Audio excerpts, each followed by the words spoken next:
예, 아까 1편에서 그 수원 영통구에 있는, 예, 영통에 있는 대우 월드마크 이 아파트를 한번 소개시켜 드렸었어요. 주상복합을 소개시켜 드렸는데, 아까 우리 그 채팅방에서 한 이거에 대한 얘기가 나왔을 때, 이 부분의 뭐 보증금 미상에 대해서, 이 보증금은 얼마다라고 이렇게, 이 추리하는 방법을 말씀을 드렸습니다. 근데 이 물건을 자세히 보다 보니까 좀 특이한 사항이 있어요. 되게 위험한 부분을 발견을 했어요. 그 부분이 뭐냐면은 바로 여기 과거 사건이란 부분이 있어요. 과거 사건의 수원 2개에 2020 타경 56195번이라는 사건이 있습니다. 자, 이 사건이 뭘까, 과거에. 그래서 이 사건 한번 눌러봤어요.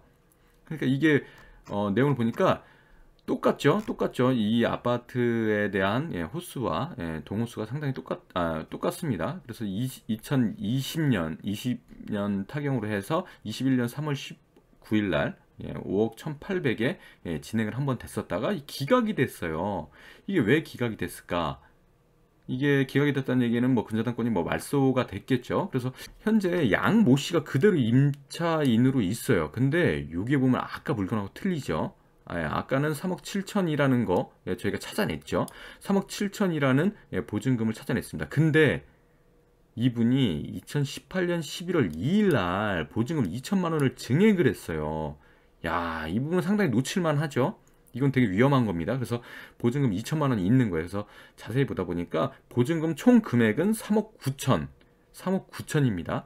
이 부분은 실거래가에서도 나오지도 않고 우리가 실거래가 뭐 전세 신고라든지 그런 부분에 절대 찾아볼 수 없는 부분이에요. 그리고 그분이 이분은 과거 사건, 현재 이건 과거 사건입니다. 과거 사건에서는 3억 9천이라고 신고를 했지만 현재 사건에서는 보증금 미상으로 신고를 했어요. 그렇게 된다 그러면 일반인들이 전혀 알아볼 수가 없어요. 예, 얼마인지 어떻게 됐는지 사건 자체를. 근데 보다 보니까 이게 과거에는 윤석재라고 하시는 분이 경매를 신청을 했어요. 경매 이 근저당권으로 발생이 돼서 바로 경매를 넘어갔고 그래서 2억 원이라는 금액으로 경매를 진행을 했죠. 근데 여기의 부분에서도 조금 이상해요. 이 부분이 보통 우리가 근저당권을 발생이 되면 2019년 10월 달에 진행이 돼서 3월 달에 바로 이렇게 돈을 안 갚는다 해서 바로 이렇게 경매를 넘기지는 않거든요.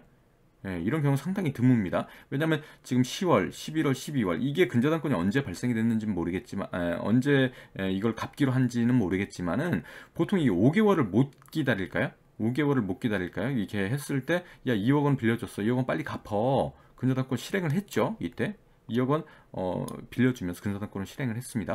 근데 바로 이 돈을 안 갚는다고 해서 5개월 만에 이렇게 경매를 넘겼어요.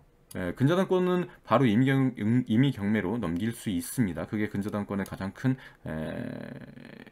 그 혜택이겠죠. 혜택이기보다는 근저당권이 그런 이런 법적인 지위를 가지고 있으니까 이 임의 경매로 바로 넘길 수 있는 겁니다. 근데 지금 이게 5개월이란 기간을 보게 되면 너무 빨라요. 경매를 진행하면서도 이런 부분은 상당히 빠른 부분이라서 일부러 요거 자체는 좀 경매를 고위 경매식으로 넣지 않았을까라고 보여지는 부분이 있어요. 그래서 우리가 볼 때 상당히 이 부분도 좀 의아하다, 좀 이상하다라는 부분으로 볼 수 있습니다. 그래서 어, 조금 더 파헤쳐 보면은 이분이 경매를 신청을 했다가 한번 더 볼게요. 자, 그래서 이제 본 사건으로 넘어와서 윤석재란 분이 경매를 신청하고 경매를 취하했습니다. 그래서 등기부등본을 보게 되면은 자, 보시죠. 이 부분이 취하가 됐어요. 이 부분이. 이분이 과거 근저당권으로 발생이 됐겠죠. 근저당권이 을구에 자, 밑에 여기 있습니다. 자, 아까 KIS 정보통신 이후에 이분이 2억 원을 더 빌려주면서 근저당권을 실행을 했어요. 실행을 했는데 이후에 돈을 안 갚으니까 바로 경매로 지금 넘겨진 상태인데 이 부분이 조금 의아해요. 왜 이렇게 했을까? 조금 이게 좀 정상적인 부분은 아닌 것 같은데 아마 뭐 채무 관계에 있어서도 제가 볼 때는 제가 조금 이렇게 뭐 경매 물건들을 좀 보다 보니까 이거는 약간 고의적인 사유로 인해 가지고 일부러 경매를 넣지 않았을까 싶은 거예요. 그래서 아마 임차인 부분에서도 약간 컨트롤을 해준 것 같아요. 이분들이 선 경매를 때렸다가 성경매에서는 이때 경매에서는 임차인이 다 배당 요구를 하고 다 그러니까 뭐 그냥 자연적으로 넘어가는 수순인데 그렇게 하지 마셔라. 우리가 다시 취하시켜 줄 테니까 다시 경매를 넘겨 드릴 테니까 그때는 배당 요구를 하지 마셔라라고 이런 약간 경매 컨설팅을 비슷하게 해 드린 것 같고요. 아마 여기에 임차인으로 살고 계신 분도 제가 볼 때는 같은 그런 같은 이런 좀 지인 관계이지 않았을까 싶고요. 그리고 근저당권을 발생을 시킨 KIS 정보통신에서도 좀 뭔가 이 부분에 대해서도 임차인이 있는 줄 알면서도 우리가 그 3억 7천이라는 그런 채권 금액으로 해서 지금 대출을 해줬잖아요. 근저당권 실행을 해줬잖아요. 그런 부분 쪽이 상당히 의아하게 지금 보여지는 거예요. 그러니까 이건 참 정상적인 거다라고 조금 보긴 힘들어요, 사실은. 그래서 여러분들이 보실 때 여기에 과거 사건이라는 부분, 이 부분도 상당히 관심 있게 보셔야 하고, 현재 이 분이 3억 7천의 근저당권인데 이후에 2천만 원 증액한 걸로 봐서는 좀 정상적인 부분은 아닌 것 같고, 아마 임차인이 정상적이다 하더라도 약간의 이런 경매 신청자 들의 이런 컨설팅이 조금 있지 않았을까 싶습니다. 그래서 고의적으로 경매를 넘기면서 아마 보증금 미상에서 좀 접근해 오는 좀 경매를 잘 모르시는 분들을 좀 낚기 위한 그런 좀 낚시 이게 약간 그 예전에 수유리와 인천 연수구 쪽에서 좀 유행했던 경매의 그런 개미지옥 같은 그런 물건이거든요. 그래서 개미지옥 의 그런 행태라고 좀 보시기도 할 수 있을 것 같아요. 그래서 여러분들은 이런 걸 너무 물건 볼 때 맹신해서 딱 얼마다라고 해서 보는 거는 상당히 위험합니다. 그렇기 때문에 과거 사건이 꼭 걸려 있으면은 한번 주의 깊게 보시고 등기부등본도 같이 해서 볼 수 있는 그런 눈을 키우시는 게 가장 중요할 것 같아요. 자, 그래서 결론적으로 이 물건을 다시 말씀드리면은 3억 9천이에요.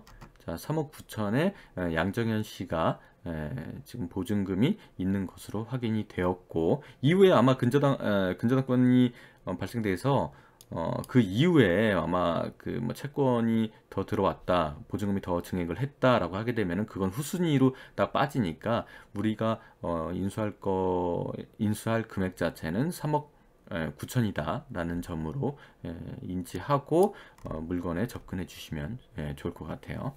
자, 이 물건 한번 잘 보시고, 아까 제가 보다 보니까 어떤 유튜브에서는 이 물건 자체를 약간 이런 양모 씨가 이건 그 가장 임차인이다라는 식으로다가 경매 물건을 소개를 했더라고요, 이거를. 근데 그건 상당히 위험한 방식이에요. 그렇게 소개를 드리면 안 되는데, 뭐, 이건 한번 여러분들이 한번 알아보세요라는 식으로 이게 그 약간 대형 유튜버님이 이렇게 광고를 올리셨는 이 경매 이런 영상을 올리셨는데 그런 부분으로 끝맺음하는 게 상당히 조금 그래요. 그래서 그런 식으로 보시면 안 되고 꼭 이 물건 자체에서는 잘 보시고 주의 깊게 3억 9천과 내가 낙찰받을 금액 지금 들어가시면 절대 안 돼요.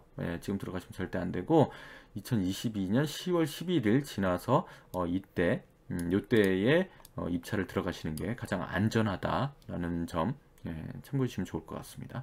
자, 이렇게 경매에서는 좀 어려운 부분도 있으니까 꼭 참고해 주시면 여러분들 입찰하실 때 도움이 될 것 같아요. 네, 감사합니다.